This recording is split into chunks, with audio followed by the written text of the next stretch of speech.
Welcome to Spoiled Vision Movie Recaps. In this video, we'll take you through Alice in Borderland Part 2, following the journey of three friends trapped in a dangerous game.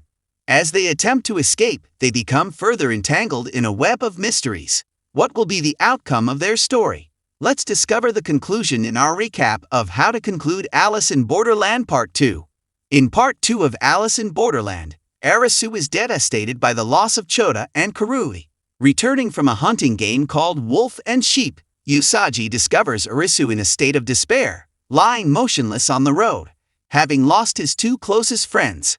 When Usagi approaches, Arisu expresses a desire to end his own life, causing Usagi to leave him. The next day, Usagi finds Arisu still in the same spot, unresponsive despite the pouring rain. Out of compassion, she takes him to her hideout. At the hideout, Usagi offers Arisu some food, but he declines, opting to starve himself. Usagi shares her own experience of losing her father and insists that she won't stop Arisu from choosing his fate as long as he eats the food she provides. The following morning, after Usagi's workout, she's relieved to see that Arisu has consumed the homemade meal. Usagi encourages Arisu not to give up, as she wants him to repay her for helping win the chase game and, in turn, save other players' lives. Arisu finds renewed determination to survive and locate the game master who orchestrates this deadly competition. In the evening, they head to a playground within a tunnel where they encounter a bus marked Goal. Upon boarding the bus, they meet three men who have formed a team since the first game. This time, the game's theme is distance, with a difficulty rating of 4 clubs. The objective is simple: reach the goal before time runs out. A team member named Takuma, injured in the leg, instructs his friends Yaman and Saizen to proceed while he stays on the bus. Yaman and Saizen have no choice but to leave Takuma behind. Arisu and the remaining players immediately sprint toward their undisclosed destination, uncertain of the distance they must cover. Along the way, they discover several bottles of beverages on a table. Arisu prepares to drink one, but Usagi intervenes, cautioning them about the safety of the water. She offers her own drink from her stash, and they continue their journey cautiously. Upon reaching the pitch-dark side of the room, the group encountered a menacing black jaguar that charged at them aggressively. They quickly sought cover, but Saizen wasn't as fortunate, falling victim to the jaguar's attack. Saizen implored the others to escape and complete the game. Arisu, after covering a distance of 8,000 meters, stumbled upon an old motorbike with the same diesel engine as the game's starting bus. Arisu and Yaman verified that the fuel tank was still full.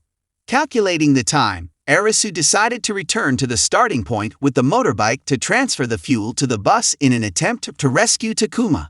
However, the motorbike lacked a battery, forcing Arisu to push it all the way. Meanwhile, Usagi and Yaman reached the tunnel's end, only to find an iron wall blocking their path. In response, they opted to wait for Arisu and Takuma.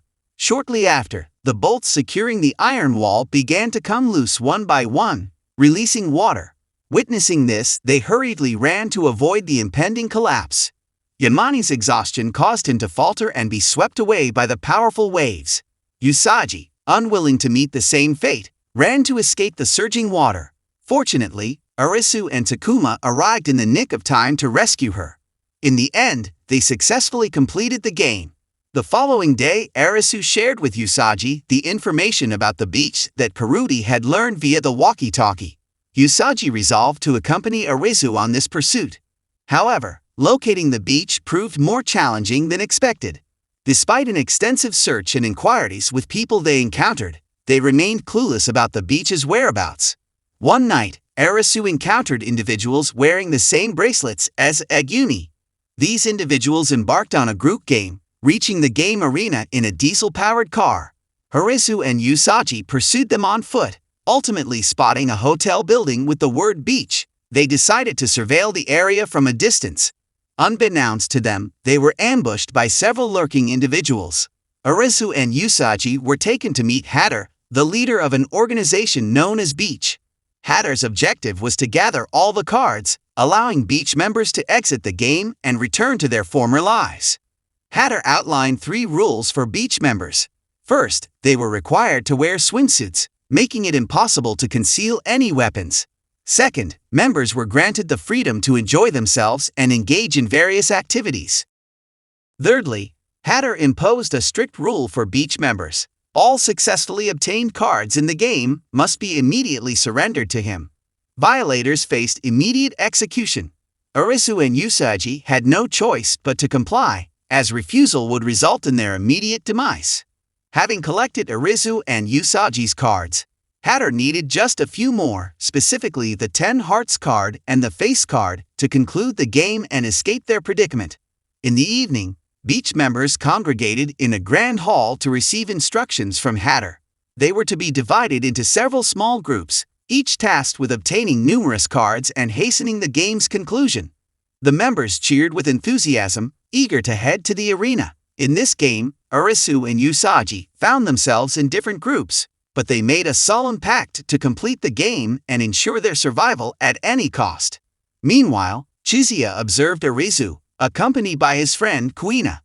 Chishiya had previously played alongside Arisu and now instructed Kuina to execute a secret plan they had prepared. One of the games for beach members required them to face numerous wild animals, where players needed to subdue these creatures to accumulate points. However, this task was rendered less daunting due to Hatter's deployment of an elite group called the Militants, authorized to use weapons and possessing exceptional combat skills to secure victory. Arisu, on the other hand, partnered with one of Beach's executive members, Anne, in a game. Hatter instructed Anne to gauge Arisu's abilities, with the intention of making him an executive member of Beach. Alongside Anne, Arisu encountered Kuina and Tatta, one of the players he had previously saved during a chase game. Arisu and the others engaged in a bulb game with a 4 diamonds level of difficulty. Participants had to select a switch that could illuminate a bulb in another room, but it came with specific conditions. Firstly, they were allowed only one attempt to flip the switch when the room's door opened. Once the door closed, they could no longer manipulate the switch. Secondly, entering a room where the bulb was already lit or the switch had been activated would result in the door remaining open, unable to close. Failure in the bulb game would lead to the room filling with water until it reached a high-voltage power line, electrocuting all within. After careful consideration and amid the rising water level, Arisu decided to activate Switch A as the initial choice. He turned it on with the door closed, waited for a brief moment, and then instructed Kuina to open the door while he flicked Switch B. Observing that Switch B failed to illuminate the bulb, Arisu directed Kuina to touch the bulb, which turned out to be hot. Arisu confirmed that Switch A was the correct choice. If the bulb had not been hot, the correct selection would have been Switch C, as a bulb left on for a while would generate heat on its surface. Anne, witnessing Arisu's problem-solving skills, recognized him as a valuable addition to the Beach executive. Arisu and Usagi were joyfully reunited at the Beach Hotel after completing their respective games. Shortly thereafter, Aguni and Beach militants approached Arisu, with Aguni instructing one of his subordinates, Niraji, to take Usagi to his room. Arisu became irate when Aguni attempted to harass Usagi, almost leading to a confrontation with Niraji. However, Hatter intervened and ordered the militants to cease the commotion. Given that, for Niraji and the other militants, Aguni was their true leader, they defied Hatter's instructions. Hatter questioned Aguni about who held the genuine authority in Beach. Aguni acknowledged Hatter as the true leader, asserting that all Beach members must obey Hatter's orders. Hatter then instructed Aguni to restore order and directed the militants to prepare for the impending Beach executive meeting. During the meeting, an executive member named Mira reported that they had nearly gathered all the cards, except for the 10 of hearts and the face cards, jacks, queens, kings. They assumed that players needed to complete a game with a 10 hearts difficulty level before participating in the Jack-Queen-King card game. Hatter instructed Beach members to continue participating in every available game in search of one with a 10 hearts difficulty. Since his visa was expiring, Hatter decided to partake in some games himself. Following the meeting, Hatter shared his past with Arisu, recalling a time when he had friends and made a promise to finish the game and leave together. However, his friends tragically committed suicide, leaving him alone. This experience led him to establish the Beach organization, believing that he could become a hero and the first person to conquer the entire game and escape the place. The following day, Arisu shared the discussions from the exclusive meeting with Usagi.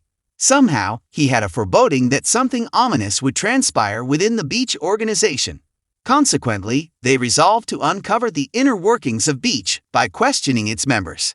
However, their efforts proved fruitless, as most members had limited knowledge about Beach. Arisu and Usagi contemplated the idea of procuring weapons from the militants and making their escape. But suddenly, Arisu heard gunshots originating from the rear of the hotel. Rushing toward the sound, he witnessed Beach militants executing those who had disobeyed or attempted to flee. Witnessing the brutality of these executions gave Arisu pause regarding their escape plan with Usagi. Chishiya, aware of Arisu's intention to leave Beach, extended an invitation to collaborate and execute her and Kuina's plan. Chishiya's clandestine scheme involved stealing all of Hatter's cards. She was confident that by combining her intellect with Arisu's abilities, their plan would unfold smoothly, leading to their escape from Beach. In summary, one day, as Hatter headed to a game to renew his life visa, Tatta arrived in a state of panic, summoning Anne to an urgent meeting. In the meeting room, Beach executives were shocked to learn that Hatter had been fatally shot in the chest. Instead of offering condolences, Niragi declared that Aguni deserved to replace Hatter as the organization's leader. However, the executives disagreed, leading to objections. In response to executive opposition, a Beach militant known as Last Boss drew his sword at Anne's throat, threatening to kill her if she didn't endorse Aguni as the new leader. Niragi subsequently issued threats to other executive members. Following agreement from all the Beach executive members, Aguni was officially declared the organization's leader, thereby gaining control over all the cards. Due to the unexpected events surrounding Hatter's death, Chishiya, Arisu, Kuina, and Usagi devised a new strategy to steal the cards now under Aguni's authority. Their plan involved Arisu infiltrating Aguni's room during Aguni's coronation speech in the Great Hall and pilfering the cards. Chishiya provided Arisu with a code to open the safe 8022, based on the ring that Hatter often wore. However, when Arisu entered the code, it triggered an alarm, and the militants promptly converged on Aguni's room. Niragi, the first to arrive, subjected Arisu to a beating. It became apparent that Chishiya had merely used him to gain Aguni's trust and pilfered the cards for herself. Niragi and his men then confined Arisu in a room. The man menacingly informed Arisu that he intended to take advantage of Usagi for his own desires. Filled with rage, Arisu could do nothing but resist and struggle, unable to save Usagi. Niragi then left Arisu locked in the room, seemingly to meet his demise once his visa expired. When Usagi was brought to Niragi's room, the television screen within suddenly flickered to life, displaying information about a game rated at 10 hearts difficulty level that was about to commence. The participants were instructed to assemble in the Grand Hall and receive cell phones to join the game. On the other side, Chishiya successfully obtained all of Hatter's cards. However, as he and Kuina prepared to exit the Beach Hotel, they encountered laser barriers that enclosed the entire area, preventing anyone from departing. As the game was set to begin, all the gathered players in the Great Hall were then startled to discover the lifeless body of a woman who had been fatally stabbed in the chest. The 10 hearts difficulty level Witch Hunt game had officially commenced. Make sure to subscribe and turn on notification for more movie recaps.